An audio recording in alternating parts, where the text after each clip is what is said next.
Hello everyone, this is Zoro Recaps here, and today we'll be talking about the 2013 science fiction film Snowpiercer. Be ready, there are spoilers ahead. The story begins with the most terrifying disaster ever to hit Earth. In 2014, global warming had reached its peak. Temperatures kept rising, and every corner of the planet was burning. To stop this destruction, scientists tried one last desperate solution. They released a special chemical into the sky, meant to cool down the planet, but the experiment turned into a catastrophic mistake that destroyed the entire world. The chemical was so powerful that it wrapped Earth in a blanket of ice. Thick layers of snow started pouring from the sky. The oceans froze solid, like stone. Everywhere you looked, you could see only the shadow of a white, icy death. Slowly, humans, animals, plants, everything began to die. Earth transformed into a barren, frozen wasteland.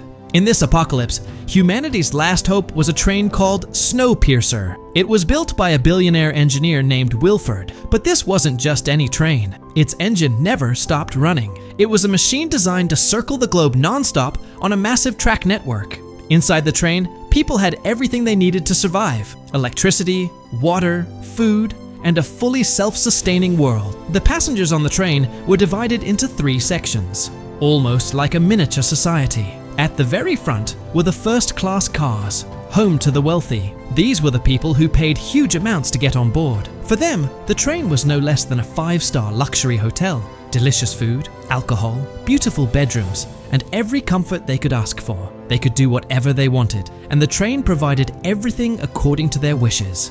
In the middle cars lived the economy class passengers. Their lives weren't as luxurious as first class, but they were still living a decent life. They had food, clean water, and basic amenities. But in the very back, the tail section, lived the third-class people, the poorest of the poor. They were allowed onto the train for free, but their lives were worse than hell. Forget good food, they didn't even get enough water to bathe. For 17 years, they had survived on only one thing: a strange protein bar handed out by the guards every day. Their conditions were so miserable that they didn't even have windows to look outside. They had no idea what the world looked like anymore. Wilford, the owner of the train, lived in the engine section, controlling this tiny world from there. The train had everything: electricity, food supply, water systems, and even a school for first-class and economy class kids. But all these comforts were only for the rich and the middle class. For the tail section, there was nothing but darkness, filth, and those protein bars. The train never stopped. It ran 24 hours a day, and it took exactly 1 year to complete one full circle around the Earth. Every year, when the train crossed a special bridge, the Ekaterina Bridge, it was treated like New Year's Day. The bridge symbolized another year of survival. The story now jumps to the year 2031. 2 guards arrived in the tail section. This time, they were looking for a violinist to play for first-class passengers. An old man stepped forward and said he and his wife could both play the violin. But the guards only wanted one person. When the old man refused to go without his wife, the guards showed their cruelty. They broke his wife's arm and dragged him away by force. Seeing this, the tail section erupted with anger. Their patience had finally run out. Meanwhile, Curtis Everett and his friend Edgar were busy with something else. They were searching for hidden messages inside the protein bars. Someone in the front sections had been sending these secret messages. For the tail section, whose lives were miserable, these little coded notes had become their last ray of hope. Tanya, a mother, told Curtis that the message he was looking for was inside her son's protein bar. Curtis gently took the bar from the child. He cracked it open and pulled out a tiny capsule. Inside the capsule was a message. There was one thing that kept pushing the people in the tail section toward rebellion. For the past 17 years, they had survived on nothing but protein bars. Their condition was so miserable that they were finally ready to fight back. They wanted to reach the front cars, the place where all the comfort, luxury, and real life existed. But getting there wasn't easy. In the last 17 years, they had tried to revolt twice, and both times they failed. The people in the tail section saw Curtis as their leader, but Curtis didn't want to consider himself a leader. His past troubled him, a burden so heavy that it stopped him from stepping into leadership. Curtis showed the message he received to Gilliam, the oldest and wisest man in the tail section. Gilliam believed Curtis was their leader, even if Curtis refused to admit it. This time, the message included a name: Namgoong Minsoo. Namgoong was the man who had designed the train's security systems, but now he was locked up in the prison section. The tail section's plan was to free Namgoong. With his help, they would unlock all the doors and reach the engine. If they could take control of the engine, the entire train would belong to them.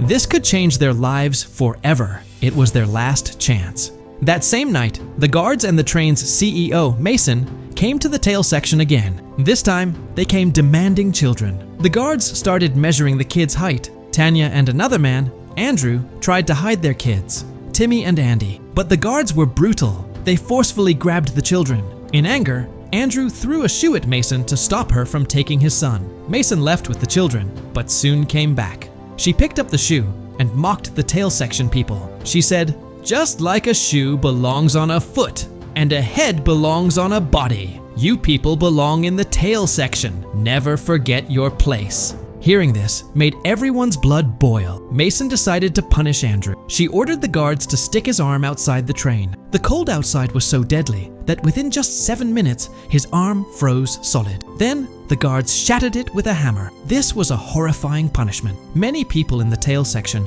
were missing arms or legs because of punishments like this, maybe because they had tried to rebel or made some mistake. Seeing this made Curtis and the others even angrier. The time for rebellion had come. Curtis had a suspicion. He believed the guards' guns didn't have bullets. In the revolts over the past 10 years, all the bullets had been used up because the train had no way to make new ones. Curtis was sure the guards only carried empty guns to intimidate them. He decided to test his theory. He walked up to a guard, made him point the gun at Curtis's own head, and pull the trigger. Just as Curtis suspected, no bullet. This boosted the tail section people's confidence. They attacked the guards and killed them. The rebels reached the prison section and freed Namgoong Minsoo and his daughter, Yona. Both of them were addicted to a drug called chronole and were kept in sleeping chambers. Prisoners on the train were put into these sleep chambers as punishment. Namgoong made a deal with Curtis. For every door he opened, he wanted 2 blocks of chronole. Curtis agreed. Yona had a special ability. She could sense what was behind closed doors. As they reached the next section, they saw windows. For the first time in 17 years, the people from the tail saw sunlight. The world outside was covered in ice. Gilliam, the wisest man among them, felt devastated. 17 years had passed, yet the earth was still frozen. Seeing this broke their spirits a little, but it didn't put out the fire of rebellion. In the next car, they reached the place where protein bars were made. Curtis peeked inside the machine and was shocked. The protein bars were made by grinding cockroaches. It was a disgusting secret. Curtis kept it to himself so the others wouldn't lose hope. He received another message. It said, "Water." This meant their next target was the water supply section. It was one of the most important parts of the train. Controlling the water meant they could force Wilford and the first-class passengers to listen. But it wasn't going to be easy. As they prepared to open the next door, Yona sensed danger. She said something was wrong behind it, but by then, it was too late. The door opened, and dozens of heavily armed guards were waiting. It was a trap. The guards attacked the rebels. A fierce battle broke out. Right then, an announcement echoed through the train. They were about to cross the Yekaterina Bridge, marking another full year of the train's endless journey. The guards started shouting, "Happy New Year!" But there was a massive block of ice on the tracks, shaking the train. Yona looked down into the ravine and saw the wreckage of a plane, and compared to last year, it looked much clearer. That meant the ice was slowly melting. It was a small sign of hope. But the rebels were still fighting a life-or-death battle. Minister Mason arrived. She mocked the rebels and said they should be grateful to Wilford for even giving them a place on the train. She said the tail section people were forgetting their place. They had disturbed the balance of the train, and now they would be punished for it. She ordered the guards to kill 24% of the tail section population to keep the train's numbers under control. The train was about to enter a long tunnel. The guards put on night vision goggles and launched an attack in the darkness. Curtis ordered his people to light torches. In the torchlight, the tail section fighters clashed with the guards.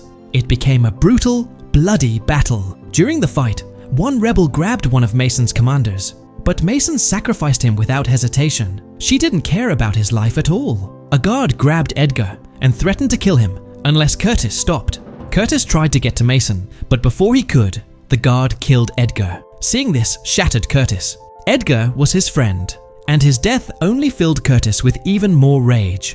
Finally, Curtis managed to capture Mason. He forced her to command the guards to stand down. Mason was now their prisoner. During interrogation, Mason revealed that the children, Timmy and Andy, were in the front cars. She said Wilford liked children very much, which was why they were taken there. She also explained that the water supply came from the engine section, where snow was melted into drinking water. This meant the tail section's plan to seize the water was pointless, because water control was under Wilford's area. To save her life, Mason promised Curtis she would take him to Wilford. Curtis agreed, but Gilliam warned him. He said that once Curtis reached the engine, Wilford would try to charm him with words. Gilliam told him, "Cut his tongue out. He's a master manipulator." Curtis, Namgoong, Yona, Tanya, and a few others moved forward with Mason. They passed through the first-class cars, like stepping into a completely different world. There were gardens full of fruits and vegetables, lush plants, fresh produce, and bright colors everywhere. It felt like they had entered another planet. The next car held a huge aquarium with fish swimming gracefully. There was even a sushi bar. The tail section people ate sushi for the first time in their lives. It felt like a dream. Curtis forced Mason to eat a protein bar made of cockroaches. She cringed in disgust, but she had no choice. It was Curtis's way of getting even. In the next car was a school where first-class children were taught. But it wasn't a normal school. It was brainwashing. The kids were taught that Wilford was a godlike savior who rescued humanity. The tail section people were described as filthy, worthless, and disgusting. Tanya showed the teacher a picture of her son, Timmy, and asked if anyone had seen him. A child said the kids were taken to the front cars. The train passed the spot where, during a previous rebellion, some people had jumped off. The freezing cold had killed them instantly. The teacher would show the children the frozen corpses and tell them that the train was their only home. If the engine stopped, they would all freeze to death. A tactic to scare them from ever thinking about rebellion. Just then, a man came in with a basket of eggs. For New Year's, he was handing out eggs to the kids. The tail section rebels were shocked. They thought eggs and chickens had gone extinct years ago. But suddenly, the man pulled a machine gun out of the basket. He freed Mason's guards and opened fire on the rebels. At the same moment, the teacher pulled a gun out of her own basket and attacked Curtis and his group. One of Curtis's companions was killed, but another rebel threw a knife into the teacher's throat, killing her. Curtis and his group looked at the CCTV screens. There they saw Franco, the leader of the guards, killing the remaining rebels in the water section. He even dragged Gilliam in front of the camera and shot him dead. Seeing this, Curtis's anger shot through the roof. In a fit of rage, he killed Mason. Now only Curtis, Namgoong, and Yona were left.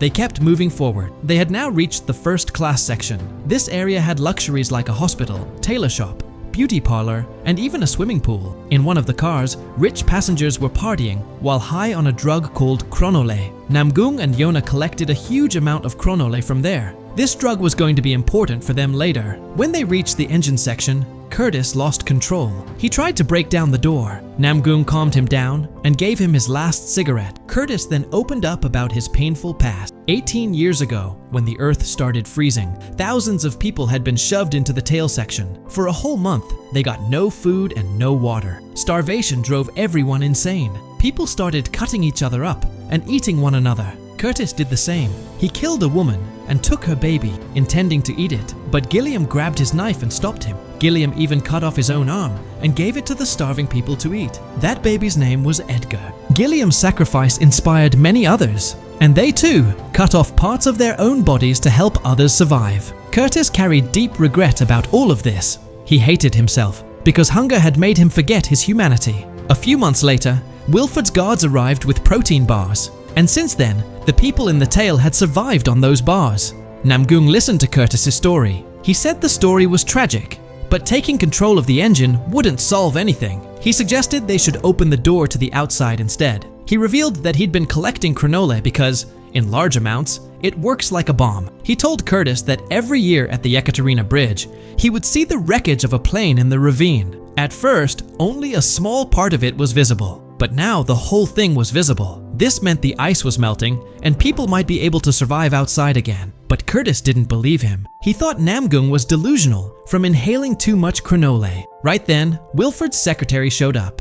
She shot Namgoong and left him for dead. Then she took Curtis to the engine room. Wilford welcomed Curtis. He revealed that he was the one sending the messages. Every few years, he and Gilliam had an agreement to trigger a revolt so they could control the population on the train. This time, Gilliam didn't follow the plan, so Wilford had him killed. Wilford then showed Curtis the engine. He said he was getting old and couldn't run the train alone anymore. He offered Curtis his position. Wilford also ordered Franco to kill everyone in the tail section except 18 people because the train had completed 18 years. Curtis listened as Franco slaughtered 64% of the people in the tail. Wilford explained that the train's resources were limited and the population kept growing, so extreme measures had to be taken. Meanwhile, Namgoong and Yona regained consciousness. First-class passengers, and Franco came to kill them. Yona opened the engine gate, killed Wilford's assistant, and placed the chronole at the outer door of the train. She went to Curtis to ask for a match. Yona felt there was something under the engine floor. Curtis helped her check, and when they opened it, they found Timmy and Andy working dangerously inside the engine parts. This pushed Curtis over the edge. He punched Wilford hard and knocked him down. Then he gave Yona the match. Curtis pulled Timmy out, and Yona lit the chronole. A massive explosion followed. The blast was so powerful that a huge chunk of ice fell onto the train, causing it to derail. All the cars were destroyed. Almost everyone on the train died in the crash. Only Timmy and Yona survived. They climbed out of the wreckage and stepped onto the earth for the first time. In the distance, on a snowy hill, they saw a white polar bear. It was a sign that Earth was becoming livable again. The ice was melting and life was returning. That's where the story ends. So, what do you guys think about this movie? Let me know in the comments below. And if you like my video, please press like and subscribe for more. I'll see you guys next time.